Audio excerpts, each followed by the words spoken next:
Our first Digital Arts 9 project we're going to do in Photoshop is this project right here. It's called This Is Me. This is where we get to find out a little bit about you, what you're into, and so forth. So here's some examples of some students in your class here that have taken Digital Arts 9, and these are their examples. So Callie here, she loves Tim Hortons. She's a big Nuge fan, like some stir fries, Instagram. She tweets, so she has to put in some logos in there. Loves Starbucks. You can see loves Starbucks because it's here and it's in the background and so forth. So you can see there's different things that say a little bit about you. Okay, here's Shay, likes pizza. That's no Hannah Montana. All right, it's big into KFC, likes money, but ching ching. Starbucks, McDonald's, Subways, Lululemon, or somebody's old-fashioned hairdo. And a fish called Wanda. Nope, maybe Nemo, that could be it. And fire. She likes burning things. I don't think so, hopefully not. Here's something about Ashley. Give me the old thumbs up, and she's a big pizza pop person and still likes the Eilers. The Eilers, oh, the Eilers. Okay, so little pictures to say a little bit about you, and that's the first project we're going to do. First thing that we need to do is we need to go down to the Start menu here, and we're going to type in the first three letters, PHO. It's going to open up Adobe Photoshop. Depending on which lab you're in, you might get the one that says CS5 or the one that says 64-bit. Anyways, this is the program we're looking for. You're going to click on that and it will open in a couple of seconds. Once it opens, we are going to set up the size of the file that we need. So once you open it up, we're going to go File, New, and in here at the name part, we're going to name that your last name underscore this is me. Alright, so next what we need to do is we need to establish some size and some units. So the first thing is how wide our page is going to be. So we're going to click on pixels right over here. We're going to click on inches. So we want this to be a tabloid piece of paper that is exactly 17 inches wide. So we're going to click in 17 here, making sure once again that's inches, not any other units. The height, we want it to be 11. The resolution, please make sure once again here that it's pixels per inch, because our other units are in inches, and here we want pixels per inch as a resolution, and we want our resolution to be at 300 dpi, dots per inch, and that's what all that means. When everything else is set up here, you should see the file size 48. I'm going to hit OK. Alright, so this is our piece of paper that we're going to create our magic. Now the first couple of things that we need to know about Photoshop is two main things. On the left hand side we have all these tools. This is what we pick to do stuff. On the right hand side we have probably the most important thing, which is layers panel and character and different things. So if yours does not look like this before we start, first thing that you want to do is you want to go up to the window menu, go up to workspace, and in here what we want to do is we're going to click on essentials. Notice there's some different types of workspaces. We're going to set up the essentials. So once we click that up, we should see now we just get the basics. So the basics are layers, and notice that now it should look a little bit different than the last time I was using it for a different project. So now the important thing here is layers. When you work with Photoshop, this part here becomes extremely important panel. So the first thing that we're going to do is we're going to use the text tool. The text tool starts with the appropriate letter T. And please be aware that any time that we see this little triangle on any of the objects, any little tools, this little triangle just means that there's more stuff underneath all of these. That goes for every little tool in there. So the first thing is we want to type in some horizontal type tool so that our text goes from left to right. We're going to click in here, and as soon as we click, whatever tool we have, the upper part changes over to different things.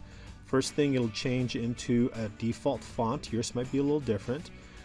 And the size, here's the important things. Right now my font, my text size is going to be 12 points.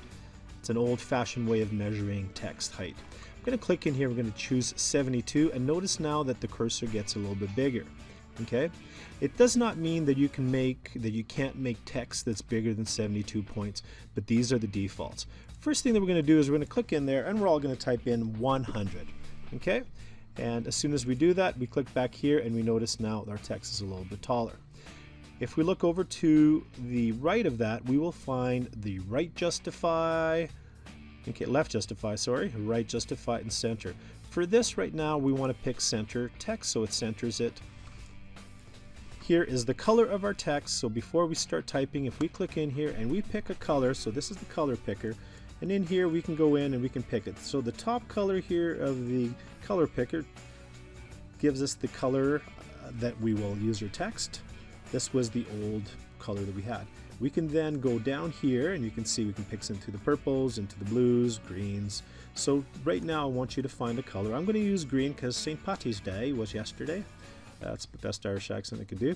So anyways, come down here, find a green that I like, maybe a little bit on the darker side. Once I'm happy, I hit OK. Notice that the color changes up there and I'm ready to type. So what you're going to do is you're going to type in your first name and then your last initial.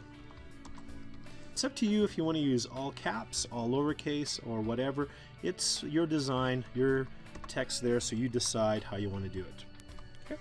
Once I have my text and I have all the cool things here, I'm just going to use the Move tool, which is the top tool there. Notice that in my layers panel I now have a background that is white, and this T tool, which means it's a text layer, it's a text and has all the characteristics of text, and we can change if we need to. Maybe we made a spelling error on our name or so, we can do that.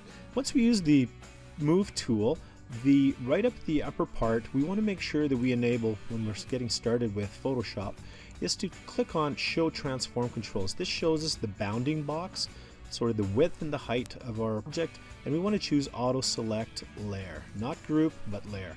You'll see that why. So make sure these check marks are on every time that we start. Next, once we have that, you can see we can now pick that layer and we can move it over. Notice whichever layer we have selected, it'll turn blue here. Now I have the background selected, now I have my text. And because I have those buttons selected, we can actually see it up there. I'm going to take it and put my name on the bottom, and then I'm going to do all kinds of cool things. So one of the first things that I'm going to do is I'm going to apply some effects. So I'm going to choose the text layer up here and I'm going to go down to Effects. So I'm going to click on Effects, and in here, as soon as I click, I get all of these. So you know what, we're going to start off with Stroke, because Stroke is a nice simple one and we can see it. So once this opens up, this is the layer style, the effects that we click down here. These are all the different things we can do. We've selected Stroke. See how it's selected with the blue color. And in here I can change the size. Notice that what Stroke does is basically like an outline. So the word Stroke, it'll come up quite a few times when we're working in digital arts. And in here we have some options, and you can also change the color. So maybe notice that if I want to pick a color that might be a big contrast, or pick a color that's closer in harmony and stuff. So that's ultimately up to you. Okay, so you decide, but remember, sometimes simplicity is the best way. Okay, so once we create and we pick the color that we selected and that we like, and remember we just learned about this a couple of seconds ago, we can then hit OK. Once it's selected, we can now see we have a stroke. Once that's done, if we wanted to see what the other things do, I'm going to click on Bevel and Emboss. And notice that as soon as I turn Bevel and Emboss, if we look at our text down here, we can see it kind of almost became three-dimensional, right? And now I'm going to click on Bevel and Emboss, so this turns blue, and then I get all the parameters that deal with this specific effect. So right now, with it selected, I can choose Inner Bevel, as we have there. I can choose Emboss, and notice that each one has its own sort of look to it. This one looks like it's kind of embossed in. Pillow Emboss makes me want to go to bed here. Okay, so you can see what each one does. Now size here, it changes how deep these are, and you can see as you change these depending on which style you're in. So let's just choose Emboss, so that we're all kind of working on the same ones. So you can see as you emboss it, changes the outside, how soft or how dark the name is, and then in here soften it, just kind of makes it a little bit stick out a little bit more. So depth, how deep it is, and the look. So you have to find something that you're happy with. And down here on the bottom right now, you can actually click in here and you can see you get just different looks to it. So now this one kind of looks more glassy, okay, like some marbles or something. and each one has a different look. So this one here might give you a nice cool metallic look. So just be aware, normally we stick with the defaults, but know that you can change the look. Wow, kind of like that, very chromy, kind of looks like the front end of a Subaru. I don't know if that's the front end of a Subaru, but I think it'd be cool. All right, once that's done and we're happy with the look, and we can keep trying, so we can add drop shadows here, and you can see here we can add a shadow, we can mess around with spread and size, and we can change all of these to give us cool looks. Okay, how dark, how light we want it. So once it's done, we're going to hit OK. So now if we look at our layer, it says it has an effect applied to it, which is a drop shadow, bevel, and stroke. And if we need to, we can actually see what each one of does by just poking him in the eye. Somebody poked you in the eye, you wouldn't be able to see. And this one here, if you poke somebody in the eye, it just means it turns on and off the layer. Okay. Next, what we want to do is, now we have our text, we want to go in and maybe mess around with some of the stuff that goes in there. So to mess around with it, we want to make sure we're back into the T tool, and we have the layer selected and we can see that it's there. Now I have all the things dealing with, you know, most word processing documents, so I can select it and I can change things up. All right, so maybe I want to mess around with the spacing. My spacing right now looks like the D and the O and the M are really close together. So what I want to do is I want to go into the parameters of text that allow me to manipulate text. So I'm going to click up here, and as soon as I click, this window pops up with the paragraph, and in here it allows me to change my height, which I'm going to keep because that's a pretty good height. Now I can change, this is the distance between each letter, so between the D and the O. So if I click and I go on a positive side, like plus 25, plus 200, you can now see I get space between the letters. Okay, so in there, so which is called tracking, and you can see, so that's probably too much. 50, that's probably a little better, just gives me a little bit of space. So you do it visually what you think works for you. Notice you can change the color, and here's the coolest part about this program is, let's say if I click in here, I can bold it, I can italicize it. But let's say I made all lowercase and I want to see what uppercase looks like. I can change this. With this specific font you can't, so you can see subscripts and all these other cool things. But this one here is one that I use quite a bit. If I do all lowercase, and I can change it. Alright, we can change the different font families, so maybe you want more of a handwritten look. Here is where we change the specific fonts. Okay, so we see different looks. You can just kind of see on the right hand side what they look like. So very calligraphy-ish. Looks like my This Is Me page just got tagged. Okay, so you can see different looks here. Very old English. Feel like I need to go to Really? No, I don't. Okay, so anyways, you can see all these names. That one there, all caps, probably doesn't work very well. So go in until you find something that's pretty cool and gives you the feel that you want. All right, so here, I'll find something simple. All right, that's simple. Alrighty, so hopefully you understand this part of it, which is pretty cool. So it changes font family, size, you can play with the tracking, color, uppercase, lowercase, and you can change the names of those. Okay, once you're done, by just clicking that window, shuts her down. Now here's the cool part that most people like, is when I click in here, my text is now looking straight across. I can come in and often say, hey, I can make it into an arc. I can have it this way. And I can mess around with all these parameters to make it a lower facing arc. Okay, I can change the horizontal distortion so it looks like it starts off small, gets big, or vice versa by going with these. Vertical distortion.